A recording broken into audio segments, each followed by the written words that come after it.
কোন স্বামীর আগে যদি কোনো বিবি মারা যায় রে, ওই বিবির কবরের পাশে দাঁড়াইয়া যদি কোনো স্বামীর চোখ দিয়ে কয়েকটা ফোঁটা পানি ফালায়, আর যদি আল্লাহর দরবারে দুটো হাত তুলে বলে, মালিক মালিক ও, আমার এই বিবিটা ছিল পৃথিবীর শ্রেষ্ঠ বিবি, আজকে আমাকে একা রেখে চলে গেছে, তোমার হাতে তুলে দিলাম, তা কি তুমি জান্নাত বরাদ্দ দাও?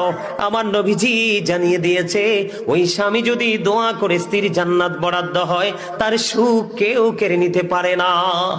বন্ধুরে আমার, আমি বলতেছিলাম, মা বোনরা, স্বামী কাছে না থাকলে, যাদের স্বামী বিদেশে আছে, আপনারা সুন্দর করে সাজগোজ করার প্রয়োজন নেই, স্বামীর জন্য অপেক্ষা করুন, স্বামী আপনার প্রিয় স্বামী কাছে ফিরে আসবে।